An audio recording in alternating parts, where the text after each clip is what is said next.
Hi guys, আসসালামু আলাইকুম।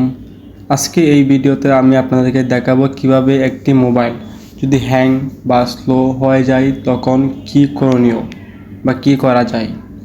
তো কোনো মোবাইল যদি হ্যাং হয় সাধারণত আপনি প্রথমে চলে যাবেন আপনার ফোনের সেটিংসে প্রবেশ করার পর আপনি চলে যাবেন অ্যাবাউট ফোন যদি খুঁজে না পান তাহলে উপরে সার্চ করবেন অ্যাবাউট ফোন।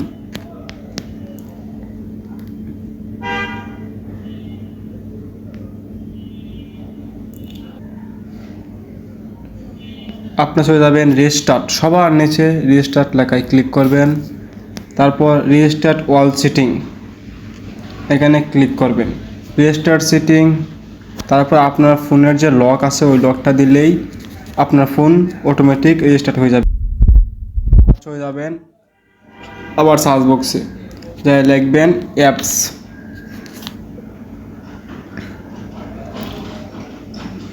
অ্যাপসে ঢুকবেন, তারপর আপনি ওই যে থ্রি ডটে ক্লিক করবেন, সাইজ দিবেন। সাইজ দেওয়ার পর দেখবেন যে অ্যাপসগুলো সবচেয়ে বেশি স্টোরেজ দখল করেছে সেই অ্যাপসগুলো সামনে আসবে। তো প্রথমে আছে ফেসবুক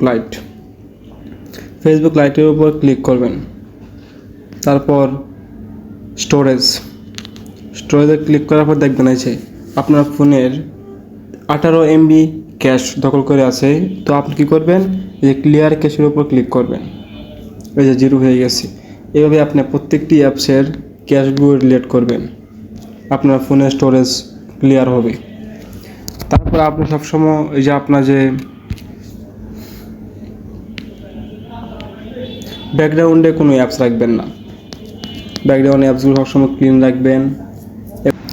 আপনার গ্যালারিতে যদি অপ্রয়োজনীয় কিছু থাকে তাহলে তা ডিলিট করে রাখবেন এবং ডিলিট অপশনে যদি কিছু থেকে থাকে তা সবসময় ডিলিট করে রাখবেন। এভাবে যদি আপনারা আমার প্রত্যেকটি কথাগুলো মেনে কাজ করেন তাহলে আশা করি আপনাদের ফোনে আর হ্যাং বা স্লো হবে না। ভিডিওটি যদি আপনাদের উপকারে আসে তাহলে অবশ্যই চ্যানেলটি সাবস্ক্রাইব করবেন এবং আমার পাশে থাকবেন। ধন্যবাদ সবাইকে।